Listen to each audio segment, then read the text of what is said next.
നമസ്കാരം സുഹൃത്തുക്കളെ. സമീപകാലത്ത് ക്യാരക്ടർ റോളുകളിൽ ആയിരുന്നു മമ്മൂട്ടി സിനിമാ ആസ്വാദകർക്ക് മുന്നിൽ എത്തിയത്. എന്നാൽ താരത്തിന്റെ പക്ക കൊമേഴ്ഷ്യൽ ചിത്രത്തിനായി ഇപ്പോൾ ആരാധകർ കാത്തിരിക്കുന്നത്. പ്രഖ്യാപനം മുതൽ ശ്രദ്ധിക്കപ്പെട്ട ടർബോയാണ് ആ ചിത്രം. മിഥുൻ മാനുവലിന്റെ തിരക്കഥയിൽ വൈശാഖ് സംവിധാനം ചെയ്ത പടമാണിത്. അതുകൊണ്ട് തന്നെ ഇരട്ടി ആവേശത്തിലാണ് ഏവരും.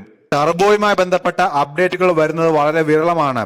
അടുത്തിടെ ടർബോയുടെ മ്യൂസിക് സെഷന്റെ ഒരു വീഡിയോ സമൂഹ മാധ്യമങ്ങളിൽ വൈറലായിരുന്നു. എന്നാൽ പിന്നീട് സിനിമയെ പറ്റിയുള്ള വിവരങ്ങൾ ഒന്നും തന്നെ പുറത്തു വന്നിരുന്നില്ല. ഇതിനിടെ ആരാധകർ കമന്റുമായി രംഗത്തെത്തി റിലീസ് അഭ്യൂഹങ്ങളും പ്രചരിക്കാൻ തുടങ്ങി. ചെറിയ പെരുന്നാൾ റിലീസായി ടർബോ എത്തുമെന്നായിരുന്നു നേരത്തെ വന്നിരുന്ന അഭ്യൂഹങ്ങൾ. എന്നാൽ അത് നടന്നില്ല. നിലവിൽ ബക്രീദ് റിലീസായി എത്തുമെന്നാണ് ചിലർ ട്വീറ്റ് ചെയ്തത്.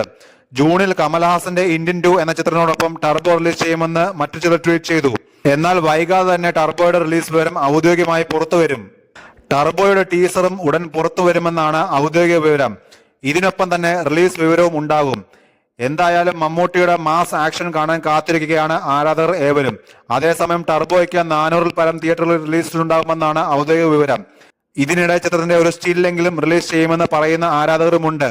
മധുരരാജ എന്ന ചിത്രത്തിന് ശേഷം മമ്മൂട്ടിയും വൈശാഖും ഒന്നിക്കുന്ന ചിത്രമാണ് ടർബോ.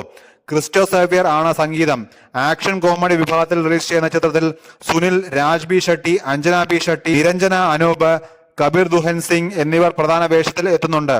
നിലവിൽ മലയാള സിനിമയ്ക്ക് സുവർണകാലമാണ്. ഇറങ്ങിയ എല്ലാ സിനിമകളും സൂപ്പർ ഹിറ്റുകളാണ്. ഇത് മമ്മൂട്ടിയുടെ ടർബോയും ആവർത്തിക്കുമെന്നാണ് ആരാധക പക്ഷം.